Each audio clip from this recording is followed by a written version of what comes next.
Ealu, or maybe I should say Ealu. I'm sat here in an East Anglian meadow with a glass of delicious Anglo-Saxon ale. Back in the winter I was watching an episode of Digging for Britain.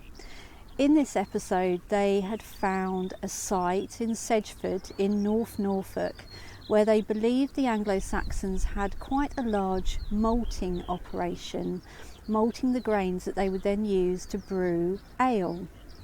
Now in Anglo-Saxon times they drank a lot of ale because, well, it was safer than drinking water.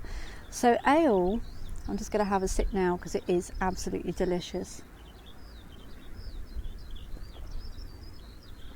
Ale would have been drunk by everybody, men, women and children.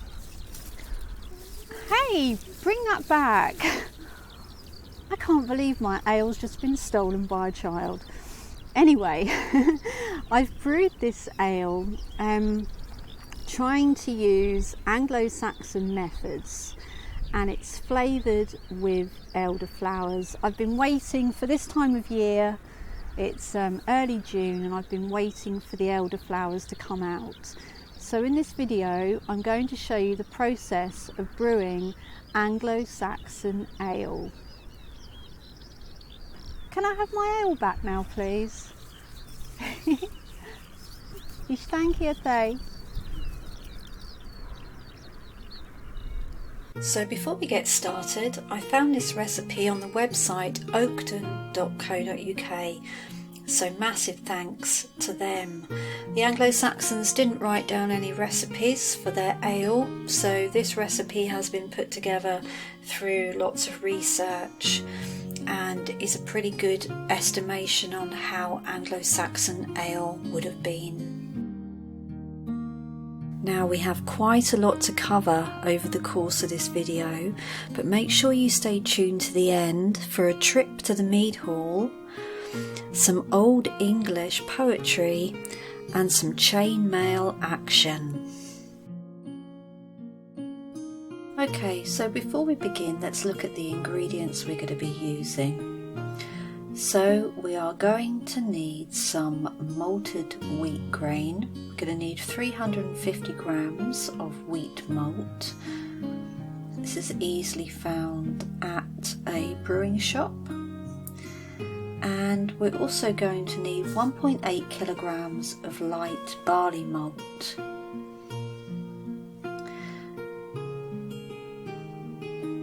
Now, the Anglo-Saxons would have grown plenty of wheat and barley. You can see it here growing in an East Anglian field. Now the site at Sedgeford, they actually found that they were malting a lot of rye, which isn't something that tends to be grown so commonly now. The main cereal crops in England now seem to be wheat and barley, but they believe that the rye was a hangover from the grains that they used when they were on the continent before they came over to England. But certainly the fields of East Anglia are still full of wheat and barley, as you can see here. Okay, so we're going to be using elderflowers, and you're going to need 25 to 35 fresh elderflower heads. Now you need to pick these when they're in really good condition, really ripe and fresh. And in the UK, elderflowers tend to come out at the end of May or the beginning of June. Now the elder is a wonderful shrub. It's absolutely steeped in folklore. Mother elder has connections with the fairies and some quite dark connections really in folklore, connections with death and also Christian connections with the devil. Now this is bog myrtle. Now bog myrtle, wow, this is a very interesting plant, and It's really very, very fragrant. Now this woody shrub is also known as sweet gale, and it loves to grow in damp, boggy places, hence its name, with its roots in the wet. Now interestingly, the plants are either all female or all male, but it can actually change its sex from year to year, which is quite a handy skill to have. It has a very pine-like scent. It really is very fragrant, and it's full of aromatic compounds. Now it's been used by man since ancient times. It's been used in all sorts of things, medicine, brewing. You can actually dye cloth yellow with it. And apparently the Vikings used to like to use it in their brews to psych themselves up before they went into battle. Now it actually contains hallucinogens but also carcinogens, and scientists continue to look into its properties. Now we're going to sweeten the ale with honey. Now I'm a vegan, so I'm not using real honey, I'm using vegan honey. And we're going to need 14 litres of spring water. Now really think hard about where you're going to gather your spring water from. I decided to go to a village in Somerset called Dalting, to St Aldheim's well. This is a very sacred spot with very beautiful spring water, and it actually sits below a hill called Ingston Hill. Now in Old English, Ing actually means people of, although our minds naturally jump to the god Ingu Frey. Whatever its connections, I have no doubt that this would have been a very sacred spot to people going back a long time, and the Christians obviously connected it with one of their saints. So let's look at the equipment we're going to need now. Now you're going to need a saucepan, ideally copper. I'm using stainless steel. You actually need a really, really big saucepan. I had to use more than one because I just didn't have one big enough. You're going to need a thermometer, a food thermometer or a brewing thermometer to check the temperature. And you're going to need a couple of fermentation bins. Now, that's one I've had in the garage for a long time from a previous homebrew attempt, and here's another one I've picked up recently, but you're going to need a couple of those. And you're going to need some cheesecloth. You're going to need a few bits of cheesecloth, and certainly a piece big enough to stretch over the lid of your fermentation bin. A strainer or a sieve, try and get one as big as possible. That one really wasn't big enough. And some kind of stirring spoon. I'm using a proper brewing one there. Right, so once your ale is brewed, you're going to need something to store it in. So I picked up one of these pressure kegs, which is a good way of storing your ale once you finish brewing it.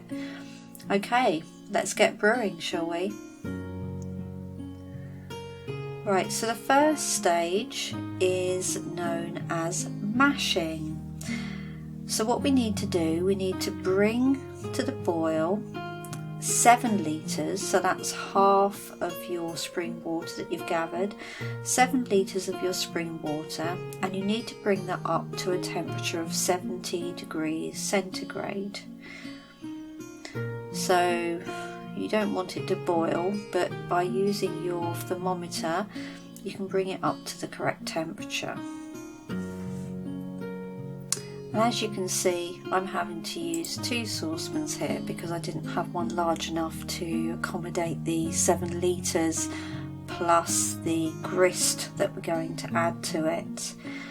Okay, so now what we're going to do, we're going to add the malted grains, which are known as the grist. And I'm having to kind of divide them between the 2 saucepans here because I didn't have one large enough. But you need to add the malted grains. We've got the 1.8 kilograms of malted barley and the 350 grams of malted wheat.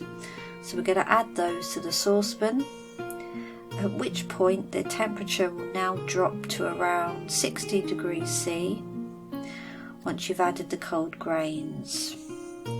Now once this has happened, what you need to do is maintain that temperature for 90 minutes. Now I found that you really didn't need to have any heat under it for the majority of this time, but throughout that 90 minutes just monitor the temperature, and it should, if you're lucky, just try and keep it at around 60 degrees centigrade. So malting is the name given to a process as was carried out at Sedgeford in North Norfolk in Anglo-Saxon times, where cereal grains, and nearly all cereals can be used in brewing, but predominantly in Anglo-Saxon times it was wheat and barley. Basically malting is the process from which the grain from the cereal harvest is first soaked in water, and that's left there for a few days in a warm room, and it's then laid out to dry. Now the water and the heat, they basically activate the grain, making it germinate.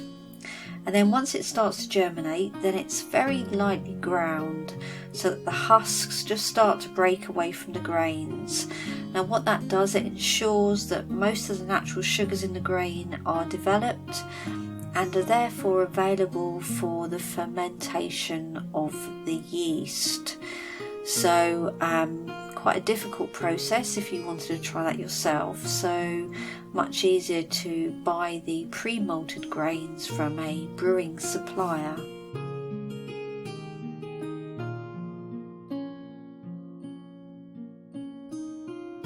Now the process I'm going to show you next is called sparging. Now this is not actually authentic to the Anglo-Saxon period, it is a later method. Now the problem with following the Anglo-Saxon method, which I will talk to you about in a moment, is that basically the ale would only last 4 days, around 4 days before it goes off, and I just can't drink that much ale in 4 days. So I decided to follow the later method, which is known as sparging. So basically after 90 minutes what we need to do is pour off the mash through a large sieve, a fine sieve or a fine meshed strainer, and then we're going to pour that into a clean and sterile tub. Now before we use any of these tubs, they have been sterilised. I did actually use sort of a traditional homebrew method with the homebrew sterilisation powder, but you could do it a different way. But yeah, the tub has been prepared, it's been sterilised. So basically the sieve liquid, that's known as the wort. And then what we're going to do after that is we're going to clean and rinse the saucepan to basically remove any grist residue, and then we're going to put the rest of the water, the spring water, the remaining 7 litres, back onto heat and bring it to the boil. When it reaches 70 degrees centigrade, the same temperature as previously in the mashing stage, then we're going to pour the hot spring water over the malted grain residue that's been left in the sieve and into the wort in the sterilised tub below. So that's the method we're going to be following here. If we were following the authentic Anglo-Saxon method, then we wouldn't actually do the sparging stage. Basically, after 90 minutes, we'd pour off the mash through our sieve or our strainer, colander lined with cheesecloth, into the clean and sterile tub below, and then we'd basically repeat the first stage, the mashing stage, exactly as we did before, with the other 7 litres of spring water, and basically we'd do a second mash, and we would reuse those old malted grains before moving on to the next stage.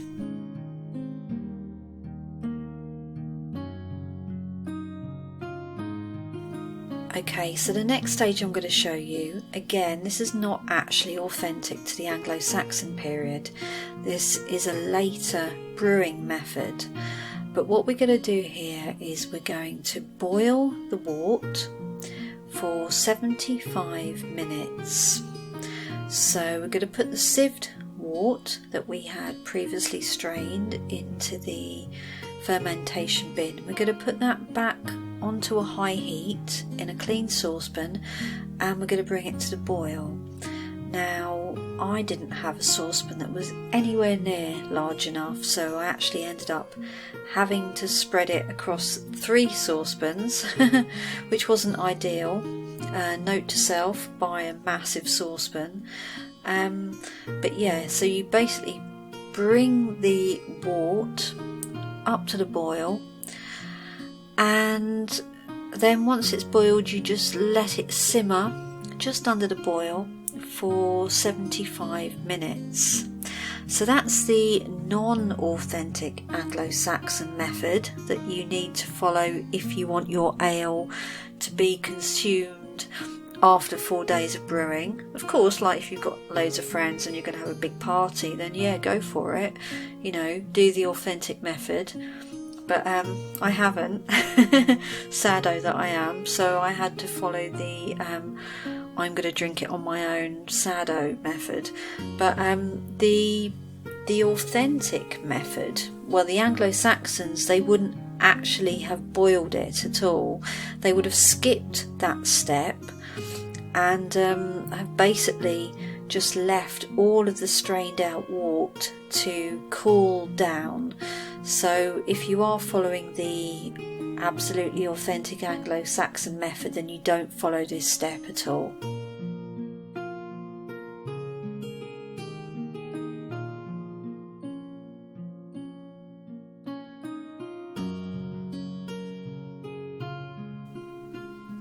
Okay, in this next stage we're going to be adding the gruit.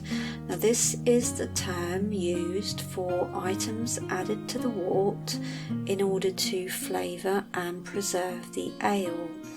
Now modern ale, really since 1300 AD, has been flavoured with hops, but the Anglo-Saxons, they didn't have hops.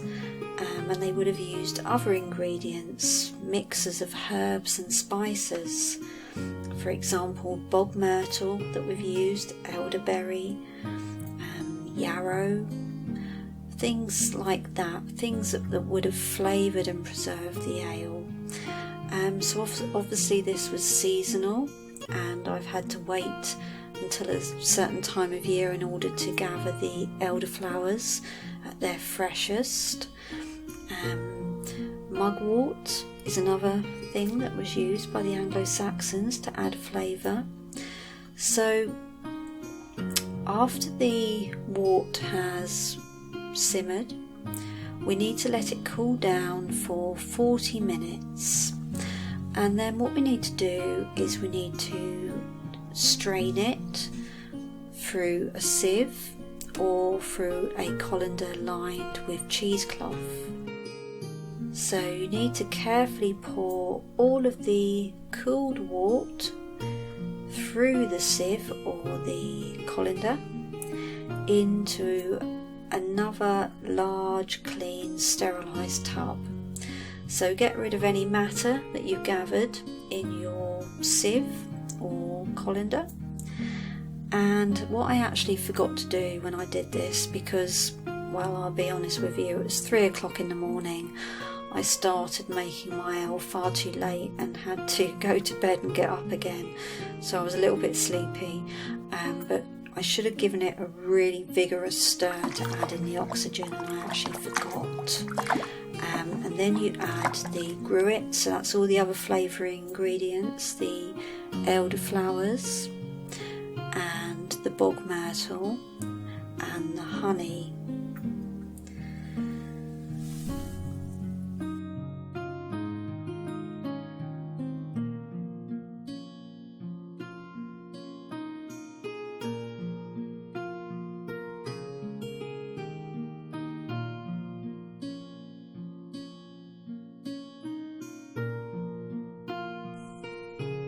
So once we've added all of the gruit, we're going to leave the wort uncovered in the tub to ferment for a total of 10 hours, and it should be between a temperature of 18 and 24 degrees centigrade, which is quite easy to achieve at this time of year in the UK. Now, just something interesting to note here. The word Ellen in Old English also means strength, power, vigour, valour, courage and fortitude. So perhaps this is a very good ale to drink if you want to invoke those qualities.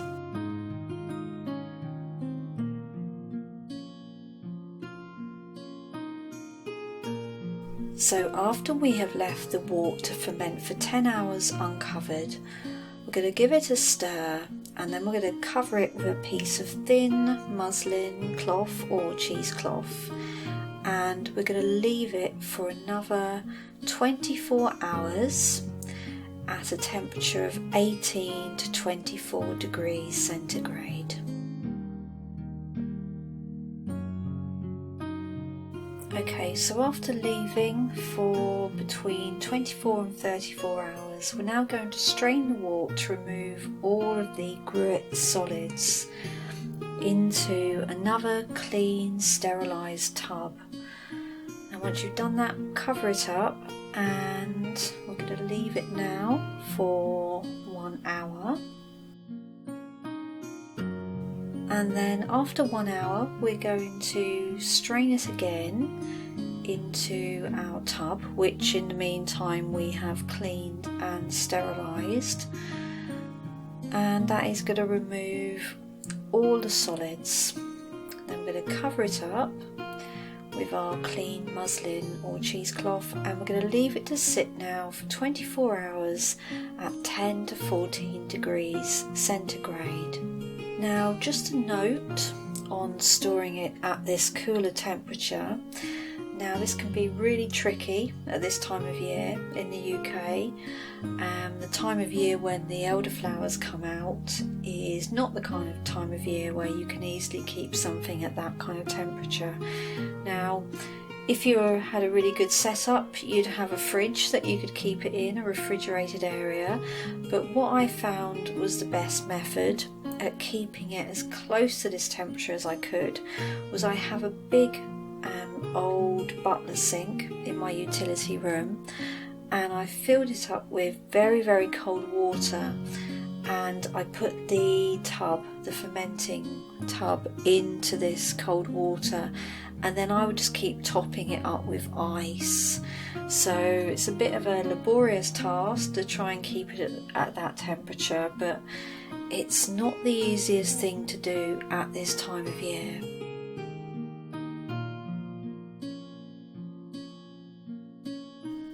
Okay, so after we've left it for 24 hours, it's now time to do the final straining. This needs to be done with your finest sieve or through 2 layers of cheesecloth. This is just to remove any last bits of residue. And now we're going to put it into our final storage container, which has been sterilised. I'm using the pressure keg. You could of course bottle it.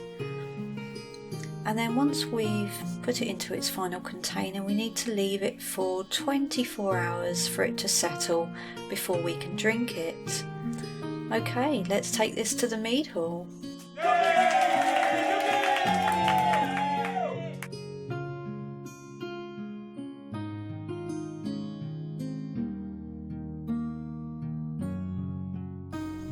Ale, bēoþ wilcuman. So, I'm down the Mead Hall. Welcome to my Mead Hall. It's been a little bit rowdy in here tonight, but not too bad. So I'm here to test out the Ealu, the elderflower ale that I have been brewing. So as you can see, it's not all crystal clear like modern ale. This stuff certainly hasn't been fined, and it's got a lovely kind of amber colour. I don't know if you can see that in this dim light, but it's a beautiful amber colour. Let's have a sniff, shall we? That just smells so wonderfully delightful. I need to do that again. It smells like summer meadow. Can't speak. Haven't even started drinking yet. Summer meadows. Now I sound like one of those wine connoisseurs, but no, it really does smell fresh, and the elderflowers are really coming through with the smell. So let's have a taste.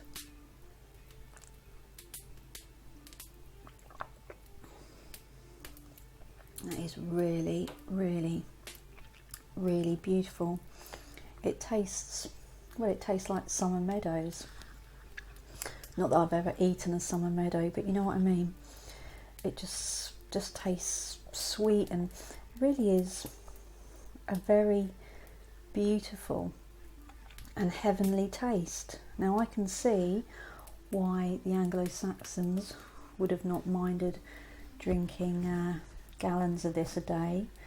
In fact, I believe the monks at Glastonbury Abbey, just a stone's throw from where I am now, they would have had a daily allowance of 2 gallons of Ealu. And if it tasted anything like this, I don't think there'd have been any complaints from the monks. So let's have some more. It tastes lovely. You can kind of tell that it's ale, but it kind of tastes too nice to be ale. It kind of tastes quite sweet, but not sickly sweet, not overly sweet. I'm actually now thinking you could maybe put less honey in it, because it's really got such a light and delicate and sweet taste to it. It doesn't taste strong. You don't drink this and think, oh, you know, that's going to knock my socks off. It doesn't taste really like strong ale. It tastes very weak. So I imagine, well, if you were drinking this because you know, the water wasn't particularly safe in all situations, so this was a good way of making it safe. If you were drinking a lot of this, you wouldn't want it to be particularly strong. This is an Anglo-Saxon session ale, I think. So yeah, let's drink some more and see what happens, shall we?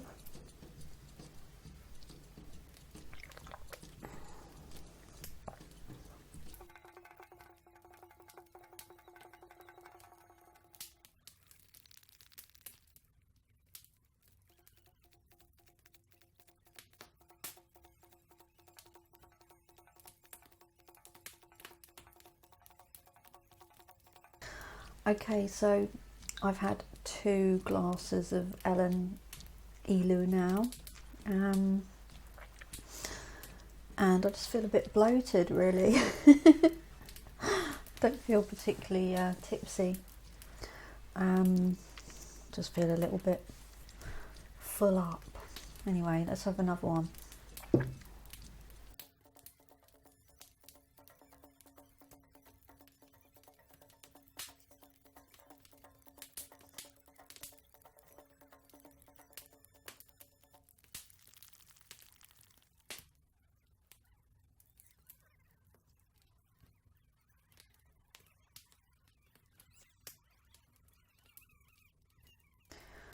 Oh, okay, that's 3 glasses gone now. I probably am drinking it a bit fast. They did used to call me the aquavac when I was young, but I'm a bit out of practice now. To be honest, I think this is really quite weak, because I can kind of slightly feel the effects of the ale. Oh, I don't want to burp, hang on. Sorry. But yeah, not really, to be honest. Yeah, really, it's just kind of made me a bit bloated and not really very drunk. So I guess that is how Anglo-Saxon ale would have been. Tastes beautiful, but isn't as a lot weaker than modern ale. Anyway, I'm going to stop here because I don't think I can drink much more of this, to be honest. I'm a bit full up.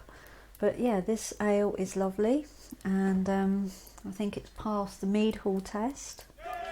So yeah, Ealu.